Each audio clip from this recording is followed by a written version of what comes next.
math. So like global, however, here's a question. Global public bond and equity market, size thereof, any guesses? $200 trillion. Global private markets, all in, 6, smaller than Vanguard, right? And it's performing.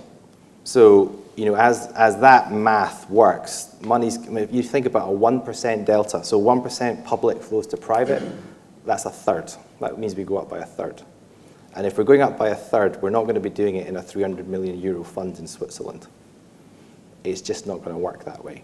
And so that's what you see. The money is floating into the top. And then again, if you go back to what I said, data says median performance of large and small looks the same. So, and that's significantly double digits. So if you're a sort of CIO of a pension fund, you say, here's something where you can deploy 200 or 300 million euros in one go, and it's going to do 13% net. He's going to bite your arm off because his bar is 7.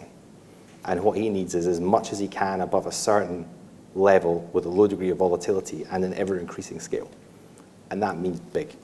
So that's sort of 2 different reasons why that's happening.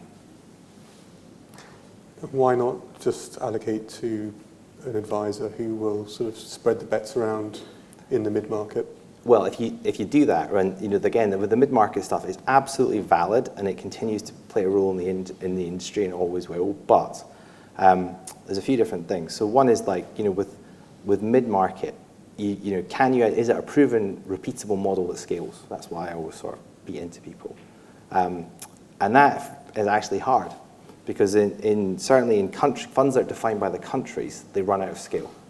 And the reason is they get trapped in the countries. And you're just beginning to see the model shift to domain knowledge beats local knowledge. So you've seen, guys like Inflection have done it here, Vataland have done it in Holland, where they've broken out and they basically said, my domain knowledge and an execution strategy is beginning to trump my local knowledge.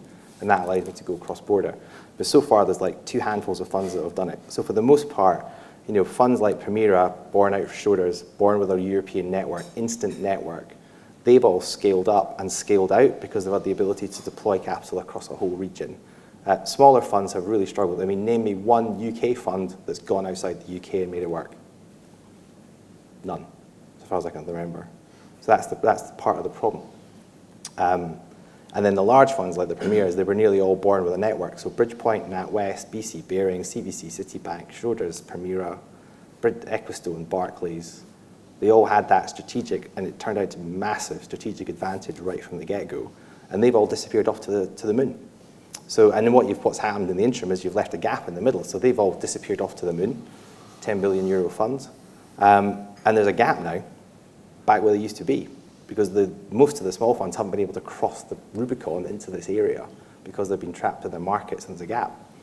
That's where we have clients that come and say to us, how do we find a small-ish pan-European mid-market fund between 1 and 3 billion euros where we can deploy 100 million euros and feel great about it? You can't. It's very difficult to do it.